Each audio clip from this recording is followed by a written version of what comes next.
Ishowspeed is a madman. He's over here in China right now doing crazy long IRL live streams all across the country, showing the best that China has to offer. But he is loud, he is brash, and he is a little bit crazy. So is he hurting the image of America and China? Or could he be helping it? Let's talk about it.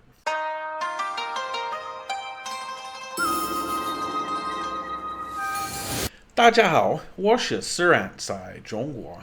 Hey everyone, it's Suran in China. How y'all doing today? I hope you're having a lovely day. I'm always having a lovely day over here in China, and it gets better and better every day thanks to great viewers like you. So many of you are helping the channel out by simply hitting that subscribe button below and throwing me a thumbs up. It's going a long way in helping my videos to reach more and more viewers, getting closer and closer to 15,000 subscribers. Wow, that's awesome. And I know with your help that we can do it. And if you wanted to help out a little bit more, it's really easy to do. There are a couple QR codes up there and a few links down in the description. There's super thanks, there's channel membership, lots of different ways that you can help the channel to grow. But for now, let's talk about this growing fascination with IRL streamers, and in particular, one of the most famous on the planet, a guy that goes by the name of Ishowspeed. Now, he is a young guy, he's only 20 years old, who started off his career doing game streams, where he would play video games and he would lose it. He would scream, he would yell, he would bark like a dog, and people liked it. He became very popular very quickly. I believe he made his first $1 million by the time he was 17 years old. And then he decided to start taking the show on the road and going to sporting events, in particular football, because he is a huge fan of Ronaldo. Now, he did get into some trouble at an event some years back where he made some rather racist comments and sounds in public, and he was chastised for it. But like anything on the internet, people have short memories, and he quickly came back into prominence and started taking his very unique and very outspoken personality on the road and visiting different countries.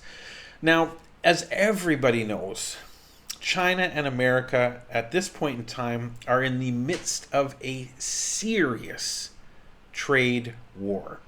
Donald Trump, DJ Tariff as I like to call him, tariffs are my favorite word. Tariffs are the most beautiful word in the English language. I love tariffs and tariffs love me. Gonna make America rich again. Which is a bunch of crap. And people are starting to realize this. But Donnie is doubling down.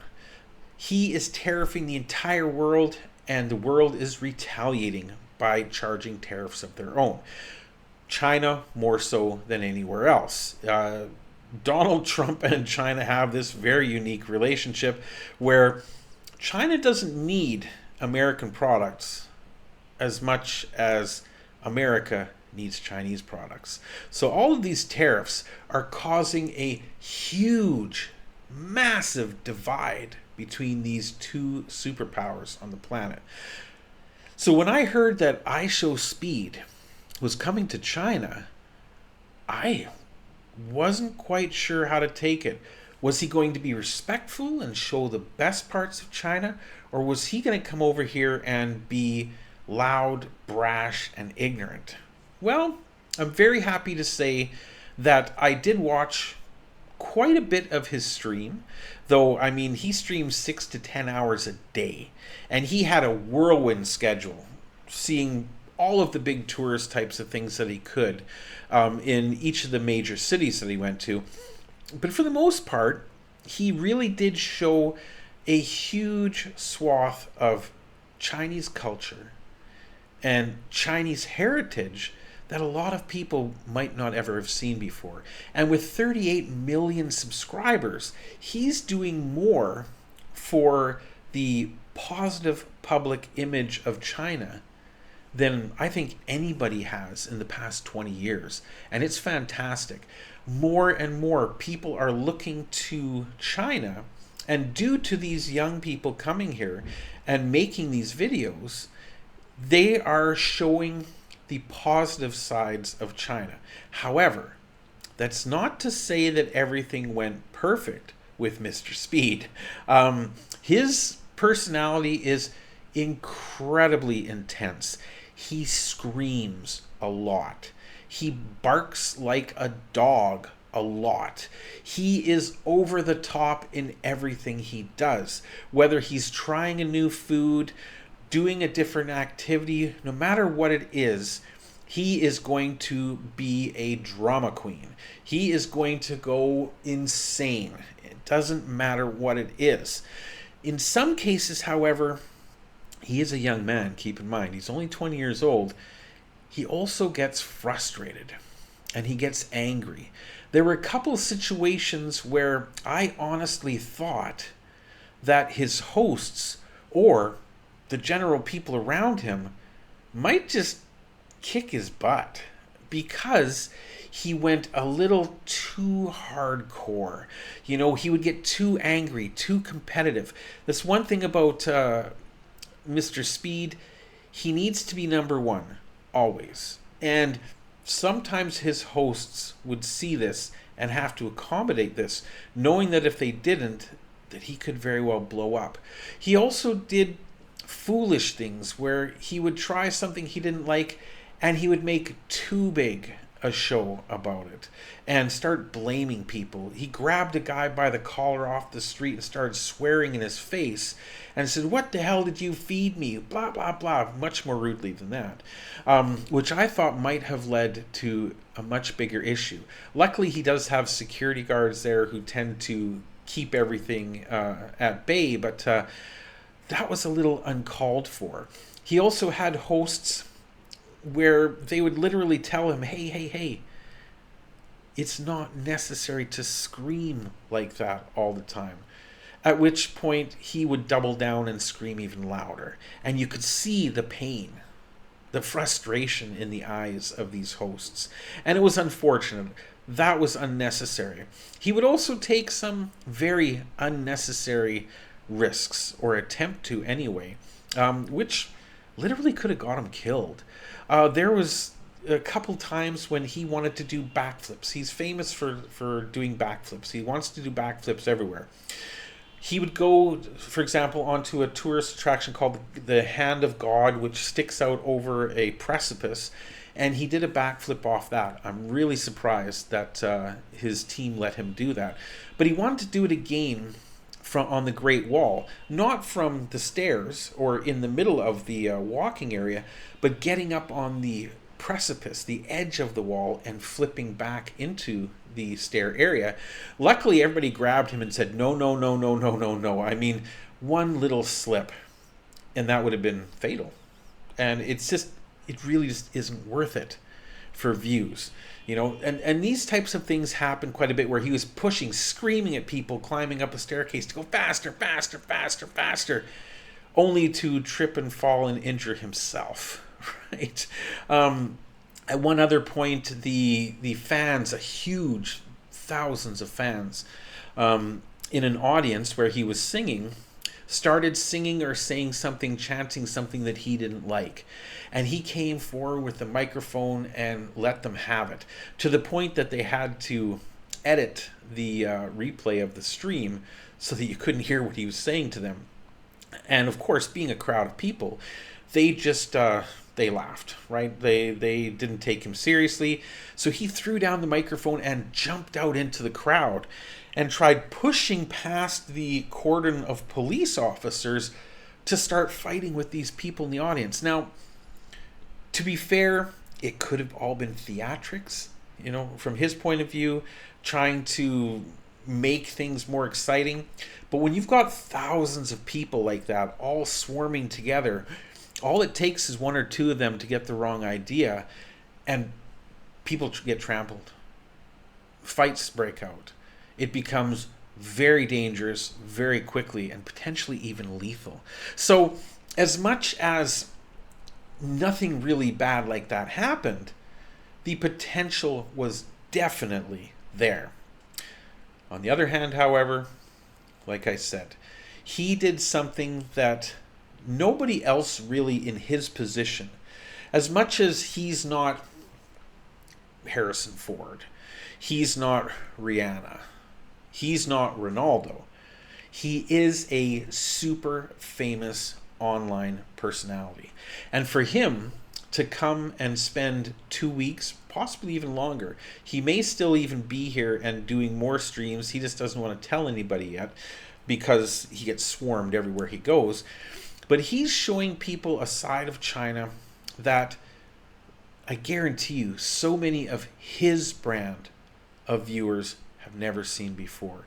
If you look at the comments, if you can read that fast, down the side of his live stream, all you see is people saying, wow, I had no idea. I had no idea. That's so cool. Wow, thanks for showing us, Speed. That's awesome. That's great. And he showed people the food, the culture. He showed people an actual Shaolin Kung Fu temple. He showed people the way people pray, the way people eat, the beautiful scenes, the beautiful technology, flying cars, the fastest electric vehicle on the planet. Things like that that a lot of people might have never ever experienced had they not been watching his stream.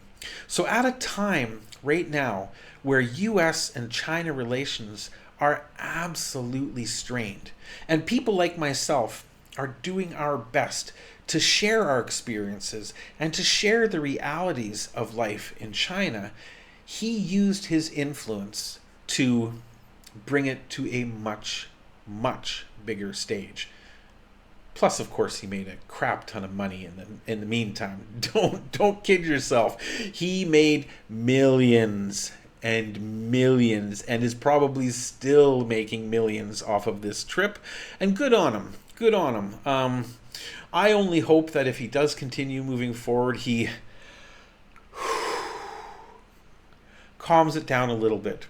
I know, 20 years old, so full of piss and vinegar, this kid. He is a coiled spring waiting to just pop off, but he's got to stay safe and he's got to not offend people. And so far the Chinese people have been fantastic with him, and like I said, I could see in a few of his hosts eyes that they were thinking they wanted to kick this little boy's butt.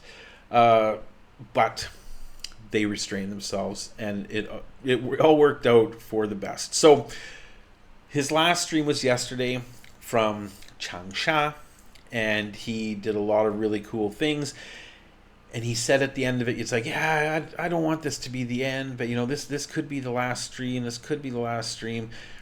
He didn't say it was the last stream, and I suspect it's not, but he is getting swarmed so terribly by millions and millions of fans in China that I suspect he's going to take a couple days off and then show up in another stream not telling anybody first, just so that he can have more of an interesting experience without having to have security guards blocking him in like a movie star walking down the street to go to the Grammys or to go to the Oscar ceremony, something like that. But yeah, it was very fun. It was very interesting, and it encouraged me. It's given me the inspiration to start doing some IRL streams as well. I just got today my snazzy new high quality DJI gimbal, so that when I'm walking around and showing people real life in China, I can have my camera going on a live stream on YouTube, so that when those interesting and fun little situations happen, I'm going to have it right here to catch for you. Now, I'm of course also going to be making my standard videos about the politics, economy, and different situations in China. Fear not, that is absolutely still in the books. But I plan on doing more. Like I said, I want to show the real life in China from an IRL point of view as well, because there's so many times when amazing things have happened, and I've just seen the coolest and niftiest things right in front of my eyes, but I didn't have the phone ready. Next time, I'm going to be a little more prepared. Well, that's all I've got for you about Ishowspeed right now. Like I said, I did have some clips that I was going to put into this video, but whenever I have clips or anything like that that may potentially be copyrighted, I upload those first to YouTube just to see what's going to happen. And yeah, even clips without any music in them, nothing like that at all. Ishowspeed is so online famous, so YouTube famous, that even his face is a copyright strike. So I've put a few pictures in here and there. Hopefully the YouTube censors allow those through, but I do recommend, if you want some entertainment and you've got 10 hours to kill, his streams are live online now, and over the course of the next month, I'm sure his video editors are going to chop them up into pieces to show all the best bits. But yeah, I'm excited about the future. I'm so happy that he's taken this step and shared his experiences in China, especially at a time now when the US government in particular is trying to sow the seeds even further of distrust and hatred of China. Thankfully, people like Ishowspeed are taking a different approach and sharing the reality of China, just like I do on a daily basis. Anyway, that's all I've got for you in this video. Thank you so much for joining me once again, and I will see you in the next video. Zai Chen.